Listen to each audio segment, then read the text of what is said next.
Hi, and welcome to day 2 of the summit, Yoga Beyond Exercise, Conversations to Heal and Lead Us into the New Paradigm of Peace, Harmony, and Prosperity. Today's guest is Prudence Farrow Bruns.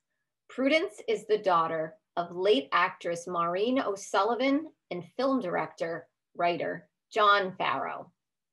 Prudence began an early interest in meditation and yoga in 1966, when at the age of 18, she started Transcendental Meditation in Los Angeles. This eventually took her in 1968 to India to become a transcendental teacher and study directly with the Maharishi Mahesh Yogi. It's in India at the ashram that she met the Beatles, and John Lennon wrote the song, Dear Prudence. Prudence began teaching Transcendental Meditation upon her return from India, and since has taught thousands of people how to meditate, including me. Prudence, in 2015, published her memoir, Dear Prudence, the story behind the song. But you're going to get a piece of that today during this conversation. I hope you enjoy it. Welcome, Prudence Farrow Bruns, to the summit. It's called Yoga Beyond Exercise, Conversations to Heal and Lead Us into the New Paradigm of Peace, Harmony, and Prosperity. Welcome. Thank you. Sounds very good. So I want to share with the audience just a little bit, because you and I know each other from India, actually. Right. We both ended up at the same, I'll call it bed and breakfast. It was a beautiful home that a lovely couple was bringing people into during the 2013 Maha Kumbh Mela in Allahabad, India, which is a very sacred festival time in Hindu religion and just in general. And it's the largest gathering of human beings, they say, in a religious gathering at one time. So it was By far. Yes, it has to be. The Hajj, which we usually know is the largest gathering on earth, is around 4 to 5 million. And we're talking, around that the largest point, which we were there for, was 43 million people in one place. Yeah, a lot. It was all for good, and a lot of those people, I think they said something like 4 million of those people were from the West, mostly really? From schools. Yeah. I didn't know there were so many people from the West. Yeah, a lot of people from the West. There was just too many to see that. Too many other people.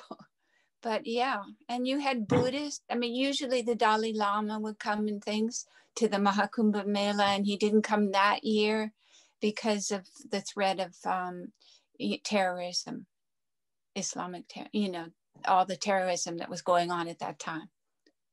Yes, I remember that was something we talked about. So Prudence and I were staying at the same bed and breakfast, so we were all eating at the same table together. And so we had this wonderful time together to just talk. There's nothing more sacred than just conversation around the dinner table. Wherever it may be and with whomever it may be. Yes. And that's when I found out that you were the muse behind the song that John Lennon wrote called Dear Prudence. And right. I remember I went back into my room that night and I listened to it. But it was just fascinating because I think it's so apropos, the story you told me at the table, not just about him, writing the song, but like what was going on for you right. while you were in India at that time. So maybe you could just go, because I feel like it's so relevant then in the late 60s as it would be now for somebody who was serious about seeking, the true nature of self. Right. And, but I remember you telling me that, well, you can tell the story. It's better coming from the horse's mouth.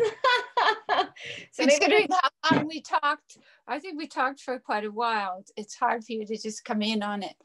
But I ended up writing a book because I felt that time, that period of time in the group of people which I belonged to and the Beatles belonged to, that were looking for a better world, trying to change the world. And, you know, through introspection, which people are experiencing now with the pandemic more than ever, it's not always comfortable to have introspection. Sometimes we have to be forced into it. And at that time, a lot of us were forced into it between, you know, the Cold War and having the H-bomb, you know, something that, you know, humanity had never had in its hands before. And we were young at a time when, in that century we were in, we'd already had 2 world wars, and we'd had, you know, the Japanese war, the war with Japan. And so, no, with Japan and Korea too, but we were in a Cold War where the threat of the bomb was very real. And then we had the Vietnam War come along, where a lot of the people of my age group were drafted, the men, not the women. And that also brought a lot of things to head, you know, where it was a war that wasn't clear who the good guys were, the bad guys, and what exactly we were fighting for. And so that made it very difficult to give your life up when you didn't really know if you were doing the right thing, which a lot of people weren't sure. So there were a lot of things, kind of a tsunami of things came together to create this group of people of which I was part of. We call it the 60s generation, but where we, you know, kind of questioned our world and the fact that if we did continue as we had over these, you know, through history and now into the 20th century at that time with the H-bomb, then we could very well become extinct by our own hand. And that was real to us. And therefore it kind of forced us to be introspective and think about, where are we going? What are we doing? How do we enter a world that, you know, if we keep doing what we're doing, will definitely end? And so we that's the way we thought. And so that brought to head a lot of things. And part of that was we also had, for the first time, access to hallucinogenics and the East in a way that we hadn't before, with yoga and things like that, and thought that really hadn't permeated our culture, you know, in the way that it was at that time. So we were exposed to a lot of sort of mind-blowing, mind-bending, different ideas. And the one that, you know, really I think took hold was, if we're going to change the world, which we have to, we can't go into this is the way we felt, then we have to start with ourselves. We can't just do what, you know, you go out and help this person and that person if we ourselves are not examples of what we're trying to say. And so that led to meditation and Eastern practices, where we heard about, you know, these great sages who had mastered their minds and their ability as a human being. They'd grown, they were more enlightened than the rest of us, you know, very obviously. And where there was such a thing as peace, not just peace where there's no violence, but peace that's alive.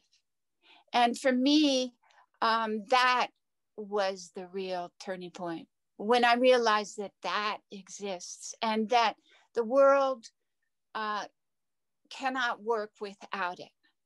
You know, that we cannot have a functioning humanity without that presence, without that goodness. And people can be good and they can do good things, definitely. And that is the goodness in them. But to be able to access purity and peace and help bring it into the experience, just like we are accessing stress in ways that perhaps we haven't been able to access it in the past. You can feel it. You can walk into a room, and if the people are stressed, you can feel it and you become stressed yourself. That's real. So is the other. And that was one of the great, I think the East, that's one of the great discoveries that they have provided for all of us, is that we can access a very powerful force for good inside of ourselves, more than just doing good actions, which are very important, but living a harmonious kind of presence and goodness that's beyond, it's beyond what you can feel it. It's beyond just simple goodness, which is very, very important. And this is simple. I'm getting more mixed up, but it's more than what we've had access to as humans. Very powerful force, and it's inside of all of us, a harmonizing force. And it is a force for good. It is a force for peace. It is a force for creativity, joy. And it's basically what, having, gone after it, spent my life, dedicated to it. It's what is human in us. Without it, we are animal. We are at the mercy of our less good instincts, because the mind isn't strong without it. It's kind of like an anchor. Once the mind starts to tap into that part of itself, which is the opposite of what it has been, active, changing, all of that. It's the opposite of that. It's stable, even though it's not like a big rock. It's transcendental, but it never changes. It's peace that never changes, and it's creative. So, it's very healthy, and we need it. We need to be more enlightened as human beings. And I think, we can look at the crisis we're in, which is, similar to the crisis we were in the 60s, in that we felt almost hopeless, that if we didn't do something, there was no future and something to change. And I think now with the climate crisis, the young people are feeling the same. If they don't stop this, the results are disastrous.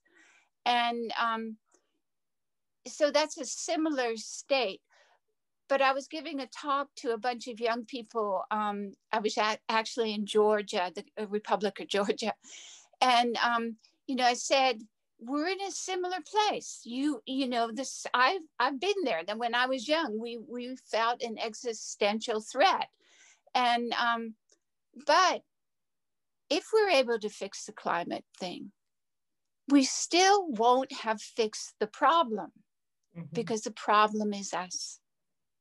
And so we can't lose sight of that either. So if we deepen the mind, which is required if you go deep inside, we become much more awake, more conscious. And that means more empathetic, larger than we've been, less vulnerable to our own weaknesses and fears and stresses, but also from the outside as well.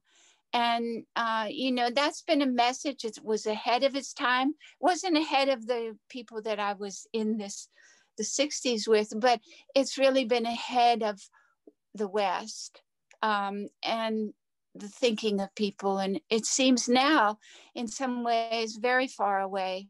At that time, I thought the world would change once they found that we can access this thing, and that it would make us the kind of human beings we need to be. Because a lot of the time we want to be good. We want to not be jealous. We want to not be angry. We want to not be fearful, but we can't. We can read books and everything. But when we contact that part of the mind, it changes the paradigm, because the mind needs that part of itself. That's what's been missing. And so really connecting with that changes everything, because the mind begins to feel secure for the first time in a profound way. And that helps us be bigger and more gracious and more open. We can't be open if we're frightened. We can't be open, if we're jealous or angry. We can only be open, if we're big enough to be open. And this allows us to have that kind of security where we can do that. So we need help, but we can have it. And so hopefully humanity will, there are good people in this world, and there are other ways of tapping into that. But I think, hopefully humanity, as it's become more modern and scientific, it will realize that there is a part of the mind that's real and is missing. And if we make it real inside ourselves, we will find our world works for us, that something was missing, and we can change that. So that's kind of where I was at. I was discovering that in the 60s. And I knew that the great masters of that were in India. You have, enlightened people, Buddha, and people all over the world who are enlightened through their good deeds and things. But this was a method to take those of us who really weren't enlightened, and without our really, changing our whole lives, we could also become more enlightened, in spite of ourselves. And so that was so exciting to me. I thought, oh, this is the solution to everything, which I still believe. But I thought it would, catch on like wildfire everywhere. And so that's why I went to India. And it seems so, here I was with somebody who really knew about meditation, yogic meditation. And this was Maharishi Mahesh Yogi, who everyone saw, sort of as, or a lot of people saw as more the Beatles guru, sort of a thing. But he was the real McCoy. And so that was very exciting for me to go to India, study under this great master who really could guide me in areas profound within, where I could feel safe, that I was with somebody who really knew the way, knew what I would be going through, and I could give myself 100% to it. And that's what I was doing in India. And John and George were the only ones taking the course. And it was a 3-month going to 4-month course. And so, and they were my course buddies. And so we talked a lot, but it was the same conversations I'd had with everybody my age. At that time, we were in a crisis. With the war with Vietnam was a crisis, but it was this existential crisis of who are we, where are we going? We can't do what our parents did. We can't go that way.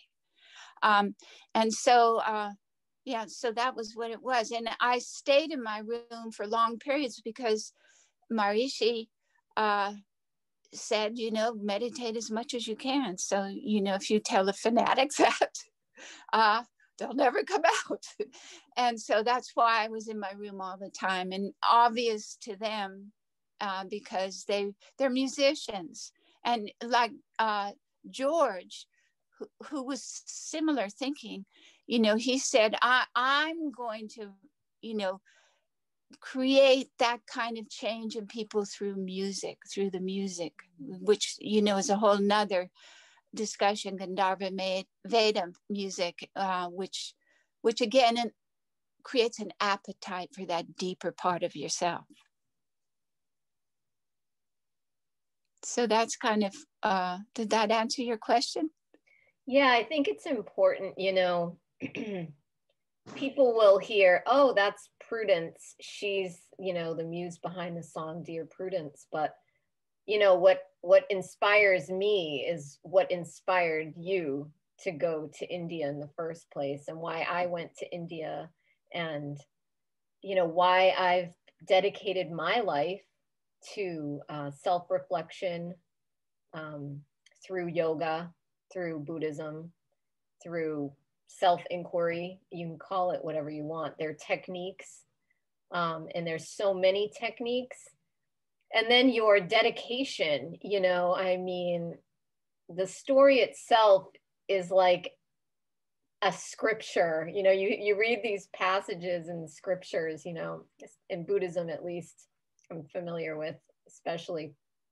It's like, yeah, the teacher says, you know, there's nothing more important, you know, than that accessing the self, because of that deep love the teacher has for the student. But, you know, life is so shiny, shiny objects. Yeah.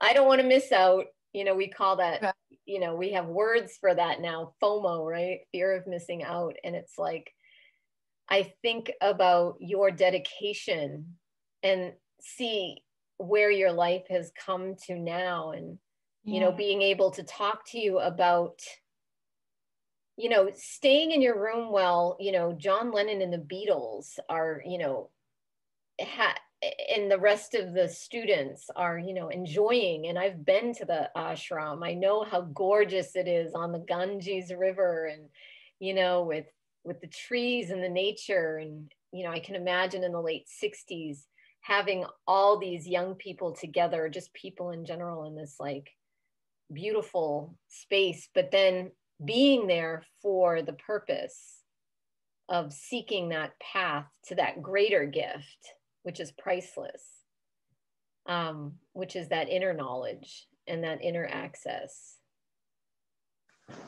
Yeah. And then, you know, and I know for you, it's the Maharishi Mahesh Yogi was sharing Transcendental Meditation. Right. Which is yogic. It's from the yoga tradition.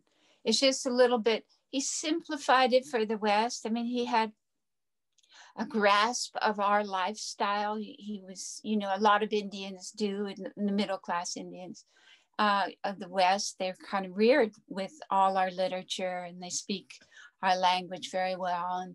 And so he sort of fine-tuned it for the Western mind and a Western lifestyle. And so a lot of the time when we go after these things, and, you know, we read the ancient literature and things, a lot of the time, not all the time, but it's more for people who want to leave the world and leave everything behind. And one of the things he was saying is, no, you know, that's one lifestyle, which you know may be suited for you, but there's also the lifestyle of people who have children, who have families, who live in the world, who are active, who don't have a lot of time and can't give up with their life. And they equally can have spirituality, you know, a deeper experience and relationship with life at the same time. And so that, you know, that's extremely important. And that's why I felt it was a solution, because it's an ancient technique, but with an understanding for people who are busy, you know, who don't have a whole lot of time on their hands, who are distracted to the umpteenth, you know, by life, by worries, by everything. And so this can still take you deep within and let you remember through experience who you really are and what we really are, rather than, you know, the fragmented rush that we're constantly in. We can forget the important stuff, which, you know, it should be prioritized, like you were saying. Yeah, because we're always going to end up in the scenario of war and, let's just say, lack of peace until we reach that place within us. You know, that's my take on all this. Like, we're always going to create some friction or a life that isn't in balance until we bring it into that union with the divine within. Right. And, you know, it was interesting when I first started meditation, I had been seeking and looking for meditation. And I first started it, and the person who was the teacher of the course said, this is TM, he said, you know, he said something where there's more. And I said, I raised my hand and I said, there's nothing more, there can't be, than that, you know, inner part, that divine that you were talking about. How could there be more? He said, oh, there is.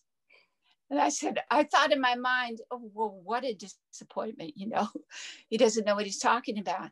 And so I just was quiet. And he said, you don't believe me. You don't understand. I said, no, I don't. And he said, it's living it. It isn't just about finding it. It's about living it. And that is the real big difference with this. It isn't, it's very important to find it, but to be living in. And we have examples of people in our own lives that we've really admired. And, you know, we talk about them as being deeper, more connected, more in touch. And the people we don't admire, you know, we have examples, plenty of examples of them, we will say the opposite. They're out of touch. You know, but if you say to them, well, what does touch mean when they're in touch and out of touch? Most people can't explain it. They just say, I don't know, but this person's in touch and this is out. But it is about being in touch and, you know, living that. And it really is a missing element if we don't have it, you know, a clear connection to it and a way to infuse it into our lives where the mind is grounded and deep and more open, therefore.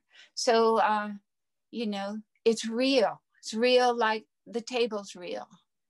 But for most people, we wouldn't know what we're talking about, really. As a, you know, saying it's a tangible reality, we need it. It wouldn't make sense. So have you accessed that nature of yourself and been able to embody it through the Transcendental Meditation that you learned from Maharishi Mahesh Yogi back in the 60s? Definitely. I mean, I still, you know, I still could be better, but what I've gained is beyond what I dreamed I would gain. That makes any sense. And, you know, it's real. It's real, and it's a kind of security. That's what I would say. Even out here, where you feel at home with everybody, there's a connection with everybody, because you're not just connecting through your eyes, nose, you know, through your senses. You're connecting through your heart. You're feeling who they are. You know, it's sort of like, I've given this example to people. Let's say you have a fish bowl and a little fish in there. Now, the little fish, we see him is in water. You know, it's very different than our air and all of that. He doesn't see he's in water. So if you go like this to the water, the little fish is, you know, goes circles around and goes all over. It just is the climate. It's just the way it is. He doesn't see he's in water because his senses can't, he's in a natural state, and the water is just part of reality. We don't see what we're in.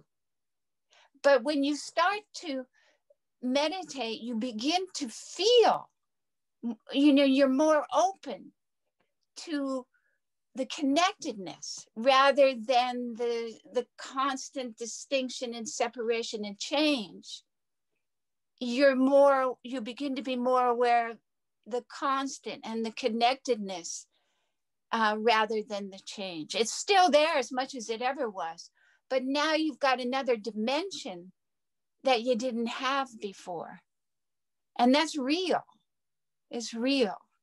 And so that's very important. So we all are connected. We know that from science, very connected.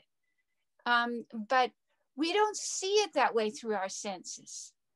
We see separation and distinction because that's the surface. That's the mind, part of the mind, and not its deeper rootedness, which is what you start to see through as well as you start to meditate. That begins to be very much a reality.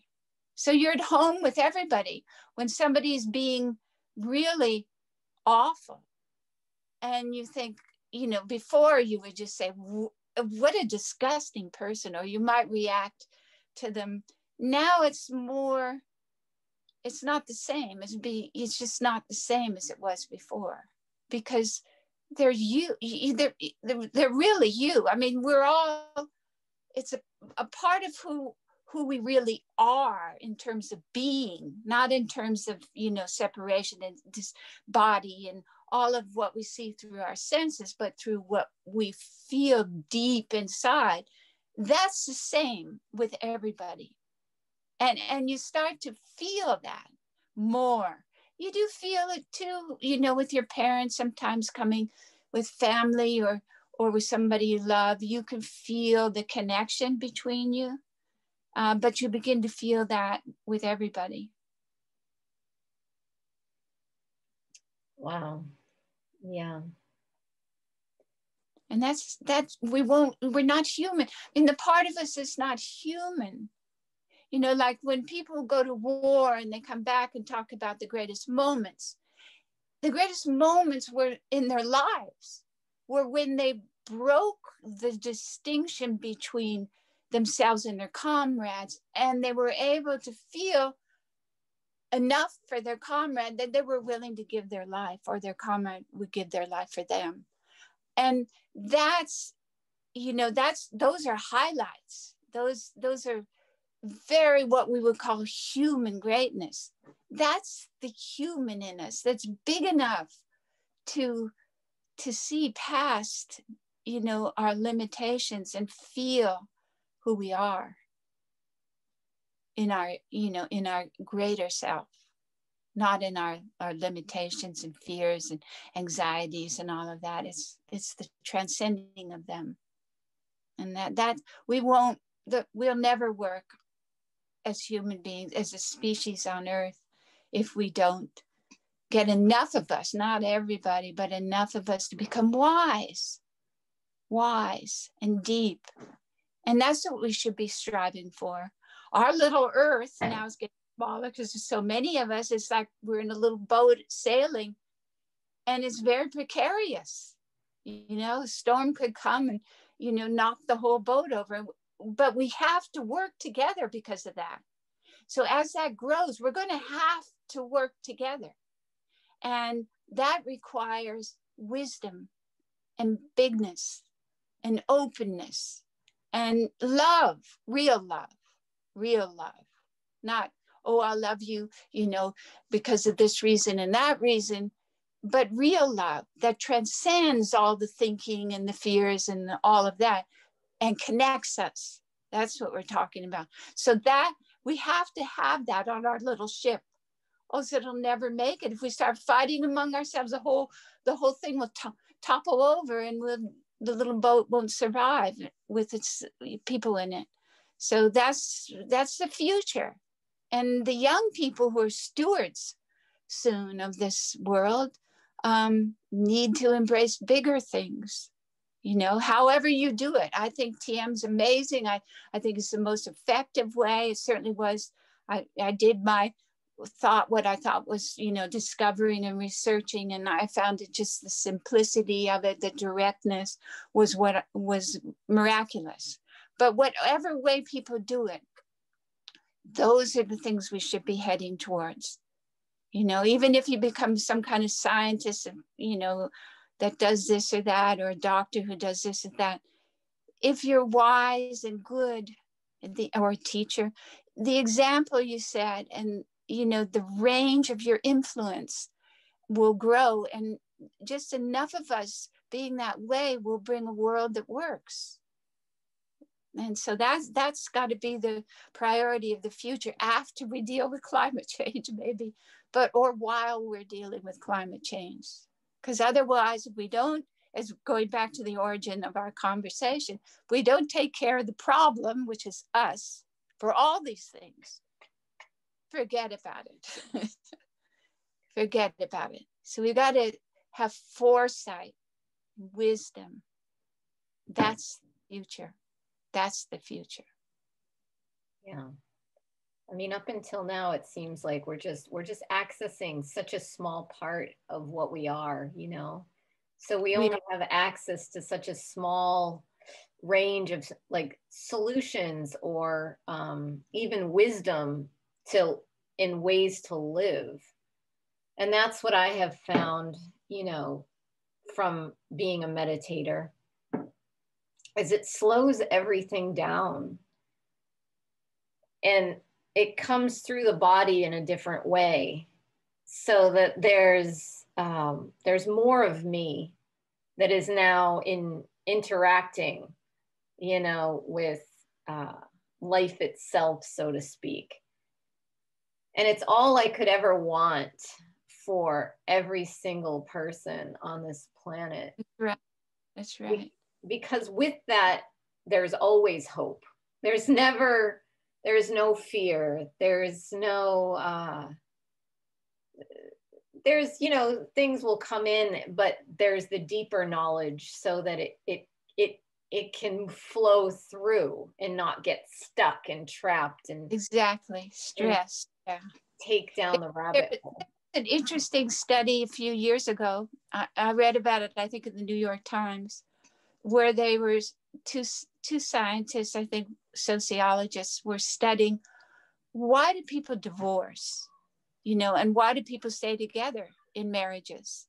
And they've studied like 40,000 different marriages and followed them and everything. And they originally thought that it was due to stress. The people who break up have more stress in their lives, and therefore that's why they end up breaking up. But as the study progressed, they found that actually people who stayed together also had as much stress. So what was the reason? And it came to the conclusion that the reason is the people who could let go more easily were the ones who could stay together. And so that ability to let go, we all have stress come in, but to not identify with it, to not hold on to it, like you were saying, but to be in a state where you're secure, you know, you feel confident, and you're more flexible. And so you can let that pass through. You might get angry, you might be upset, but it's not defining you like it did before. When we hold on to it, that's all we remember. The whole timeline of how horrible the person we were married to, why'd I ever marry them? Because you have this whole timeline of all the ugly, awful things they've ever done. But if you let go of it and are not, you know, identifying with it, you might scream at them or something, but it's gone, then you remember what it is you loved about them. And there's a timeline there too. So, you know, it's very important. It's very important to be wiser, bigger, all these things. And, you know, I think that there's so many yogis out there. You know, I read this was a couple of years ago, 70 million yoga practitioners. And yoga is that ancient science that does say there's more. We can be better. You know, we're not using our full potential. It's there. I mean, the yoga asanas are a good introduction. And everyone who's ever done them knows that when they go into shavasana, that, you know, they connect beyond the body. They go into a relaxation they haven't felt before. And that gives them a peek or a taste of what is possible. But it's the mind that runs the body, because it's more subtle, you know. they say the body's an extension of the mind. So you're getting to the mind through yoga, but you're not really able to get to it except through the yoga of transcending and connecting. And that's what yoga means, connected, unified. And so I do think that's the greatest gift. Now, Buddhism is terrific, tremendous wisdom. Oh, there's wisdom everywhere, but it's how alive is it now in the present? Can I experience it? Because all of us were at points in our lives where we wanted to be wise, we wanted to be this, but we weren't it. We weren't experiencing it.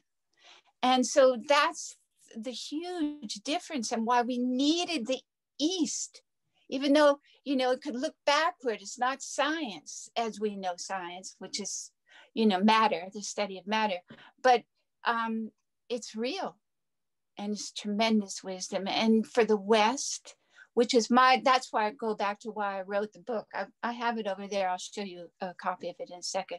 But that's why I wrote the book, is because they write about the 60s, either romantically or in a way like it was a horrible time, these 60s people.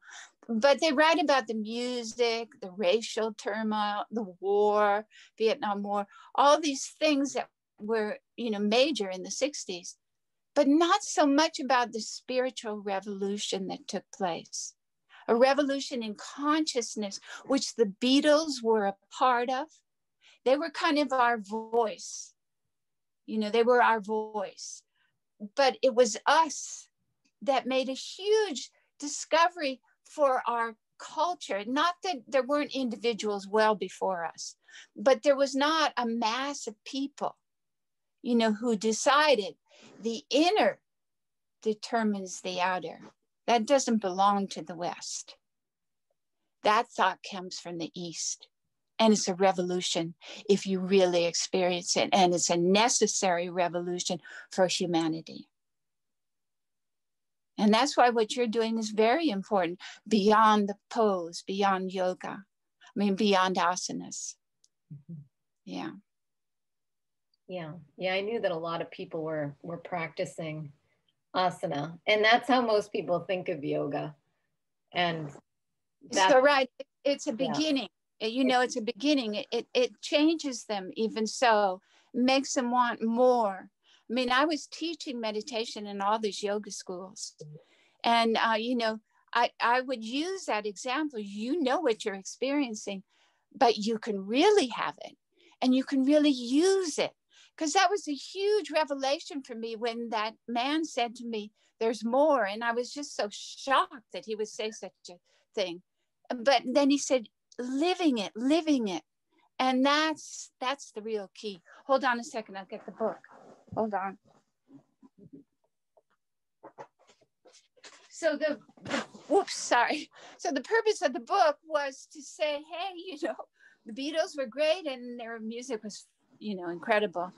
But this is what we were going through. This is what they were going through. This is what we were all going through. And it was a revolution in consciousness and the green, being green, even yoga practices, all these kind of changes in our culture came from that time and that group of people. Here's the book. Can you see it? Oh, yes. It's at Amazon. And I wrote it myself because nobody would, would publish a book like that. When I talked to somebody whose mother was a publisher or something, they said, oh, you got to talk about all the Hollywood things and all of that. And I thought, I don't want to talk about those things. That's not why I feel compelled to write this. I feel compelled to write this because I'm dear Prudence. And so I can catch people's attention about what happened in the 60s. What happened was really important. It's our saving grace. And hopefully people will understand that. So that's why I wrote the book. It starts with my birth and what led me to India, and then it ends in India. And so that's it. It's not about John and George, although they're part of it. at the end, later, but it's more what a lot of us, because I was not the only one of the 60s. I was really very much like everybody else. I mean, it was amazing. I used to hitchhike. You could hitchhike in those days, but you'd be picked up by a bunch of people your age. And instead of saying, oh, what do you do? What do you want to do? It was more like, what do you think's happening now? Where are we going? What are we doing? Where is this world? It was all so real. We were having sort of an identity crisis collectively. And that's what brought us so close. And it's ultimately what sort of let us part after the 60s. Before we were in crisis. And so all of us who were in crisis were going through the same thing. And we had all of that in common. But eventually it changed, but we still keep doing what we're doing. I've heard this recently, like, what happened to all those people from the 60s? Like, people want to be led, because I do think the same thing is happening right now. And I'm a child of the 70s. So like, I grew up in the 80s and the 70s and 80s. And we were kind of this like mellow bunch, people didn't, a lot of technology came through, I remember before there was a microwave and, but now it's like, everybody is like, whoa, what's going on? Like they can see, it's like, the revolution is happening. And now we have the technology, with the internet. And it's like the inner meets the outer. Like, there you go. Yeah. There is an option on the table now for seeking that deeper wisdom and then putting that in action. And I think there you go. That's exactly what this summit is. It's wisdom in action. Very good. Yeah. I mean, this is my action, right? My action and someone else, your action is different, right? But how we move in the world, we're all relevant. We're all here. All have purpose. I mean, just think about what politicians have done to get one vote or a few votes from one area. Each one of us now, we know our vote counts. And the same with us. There was a really interesting talk given by, is a military guy, McRaven, to the graduating class at the University of Texas in Austin, I think. And he pointed out, I remember, he pointed out though that each one of us affects so many people. And that if you took all of that graduating class, which was 800 people, and you went ahead a generation, anyway, each one just affected 10 people in their whole life. Then you went ahead, I think 2 or 3 generations, you covered the entire population of the world. Where their 10 people affected 10 people. And then those, like that, it covered billions of people. So we can make a difference. And that's, just like voting, people didn't vote before this time until we really had something that terrified us. And so a lot of people turned out. The same, we just felt irrelevant. We're just so many of us. But we count. And it's the same with life. We count. We can make the world, work for all of us, but we have to do our part. And so whatever it is, whatever your talent is, whatever it is, make the world better by making yourself better. Bring that goodness, that purity, that being, that peace out, because otherwise it cannot work. Even with the best intentions, it will not work without that lubricant. Just like if there's a lot of stress, You can say all the right things. You can even do things, but if it's all stress around, it's not going to make that kind of difference. So you have to bring that element of humanity out. And that's the real key. And that's my story. That's what I believe in. That's what has changed my life. That's what works. And we have to work. We have to work for this world to work. Doesn't matter what we solve, like the climate, we have to work.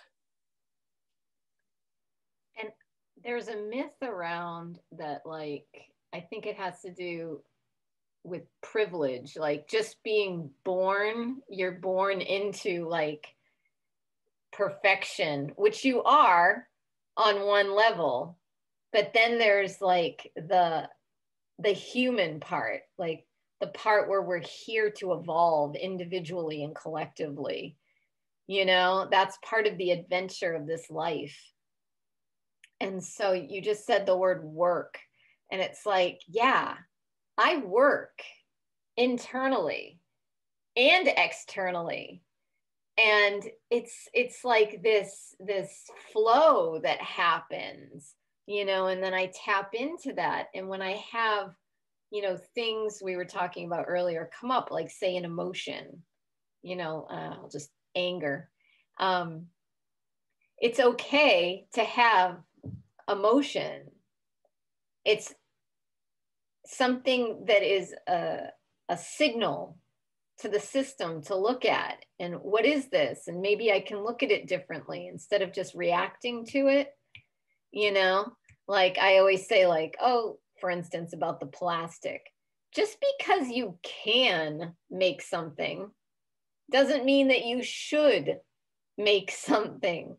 Like having foresight and insight into the naturalness of the cycle of life is important, you know. Yeah, I really don't think you can have that without that deeper connection. Yeah, and the more you have that deeper connection, the more you do have it. And, you know, because it's really, where do you identify? Do you identify with your anger? Do you identify with your fear? Do you identify with this moment and this reaction? When we're more in our minds, we're weaker. The mind will always be functioning.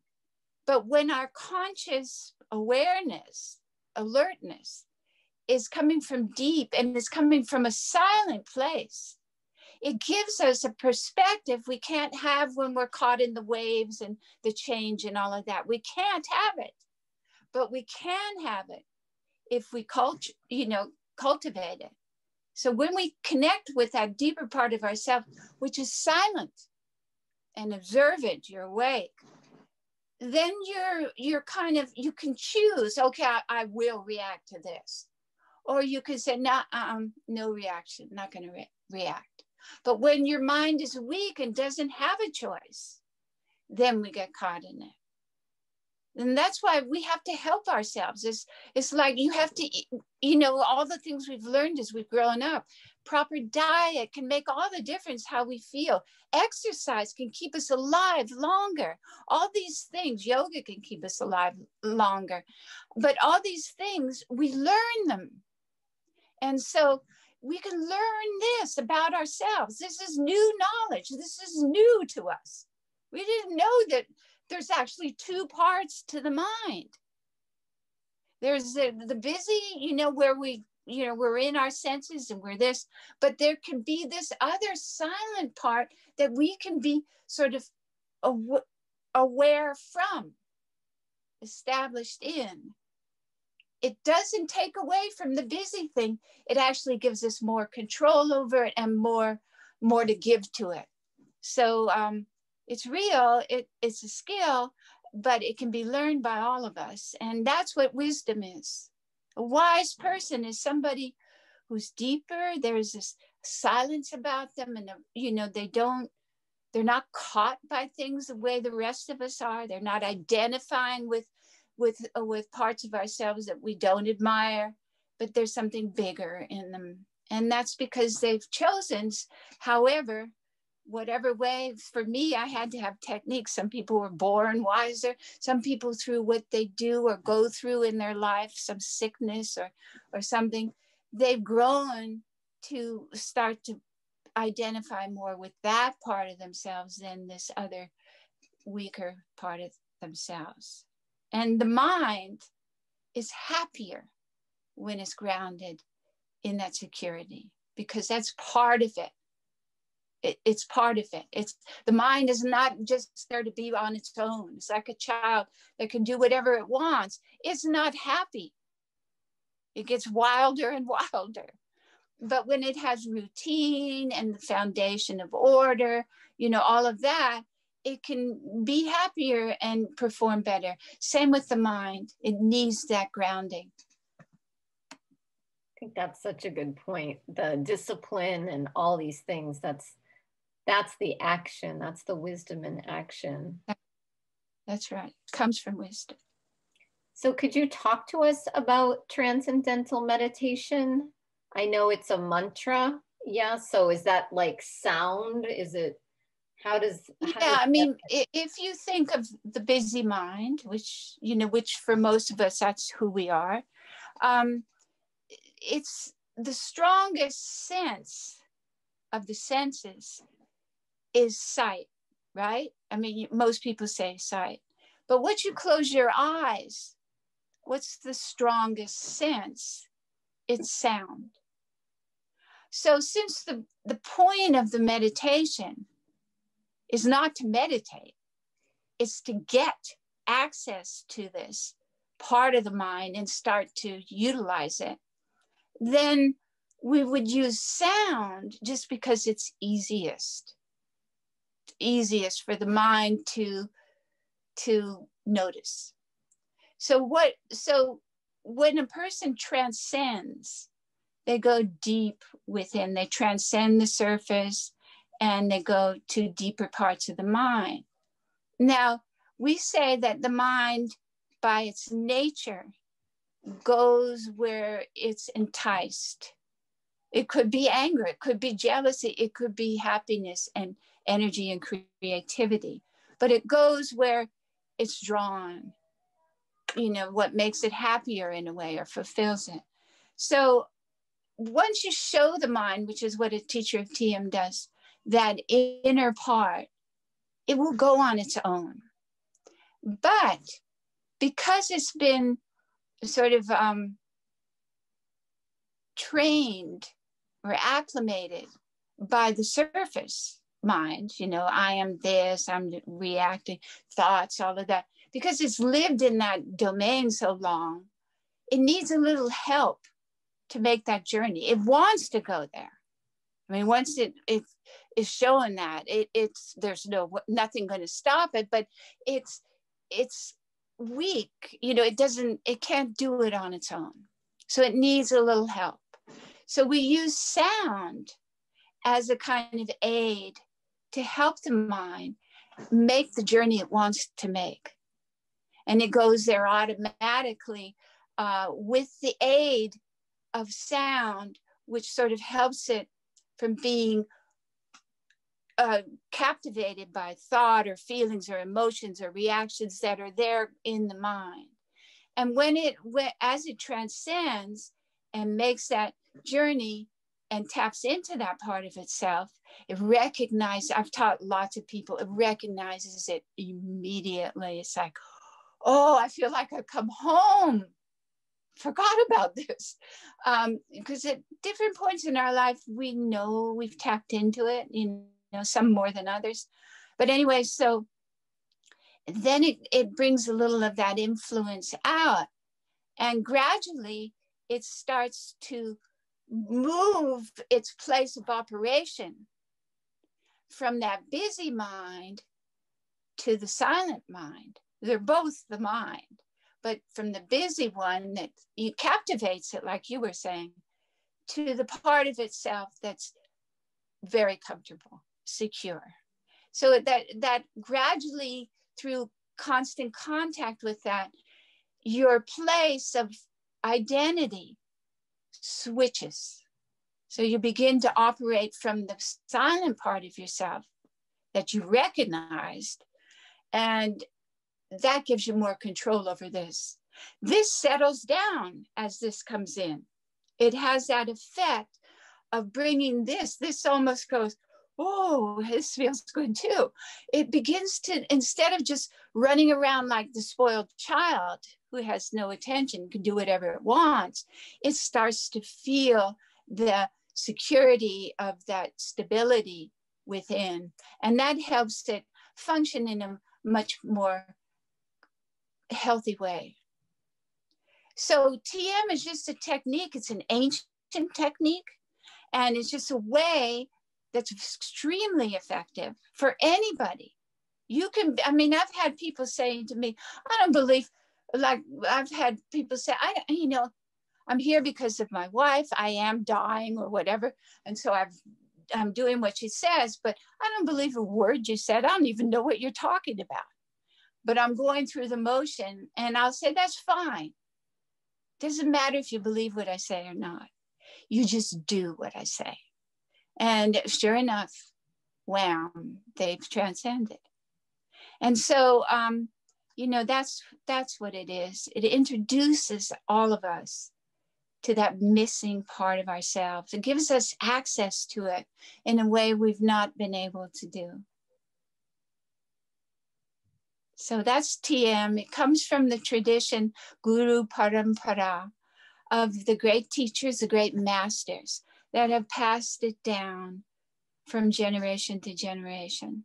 And Maharishi had a great yogic master, and he studied under him, and then he brought it to the West. And I was looking for, like a lot of people were looking for peace. We were in pain, even though the 60s was wonderful, we could talk to each other. You could talk to anybody your age on the street and, immediately have a rapport and something to talk about and stay with them or whatever. But we were all in pain. We were in pain.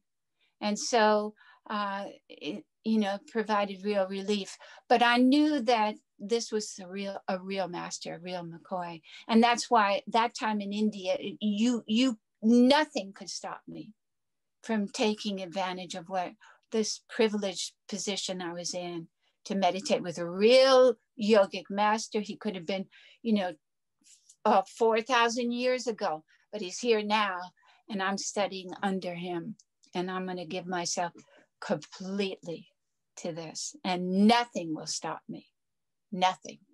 And that's why dear Prudence did not come out of her room. But it's in the book too. There's more in the book. Thank you for sharing that. In all my days on this planet, I've never met a more passionate group of meditators than transcendental meditators. And we all were suffering before we found it. So it's the real thing. You get excited about it. It's the real thing. And I know people that have been doing their meditations twice a day for 50, 60 years. I meet a lot of people with a very steady practice of TM meditation. And if you ask them, well, don't do it tomorrow, they say, are you kidding? I'll never miss this. I will always get my meditation in. Because this world that we're in, which is beautiful, it's a reflection of far greater beauty, a different kind of beauty. But it needs even our outside world, which could be our children, it can be beautiful things, but we need the other part too, because it's the lubricant, it's the essence, it's what makes all of this work and be alive. It's the real beauty behind, it's the real life behind everything. Otherwise there's nothing, it's the real light that is life. And so you know, to bring it in just enriches our world, makes it more meaningful. I didn't want to live before, and now, you know, it's a whole different story. But, you know, a lot of us had lost through pain, through different things, through fear, had lost our connection with life. And so we really, really appreciate it as it comes back in full in a way that other people don't know about. They haven't lost that connection, so they're not looking for it. But those of us who lost it had to look for it, but it ended up being a real blessing because we were able to bring it into this world, and we will continue bringing it in this world until the day we die. It is this world. So that's kind of the story there. Thank you for sharing. So it's wonderful, you know, that you're doing what you're doing. And I hope many people will listen, you know. Yeah, me too. But it's bigger than we are. We just put it out there and do the best we can. That's it. Yeah. That's all we can do, you know.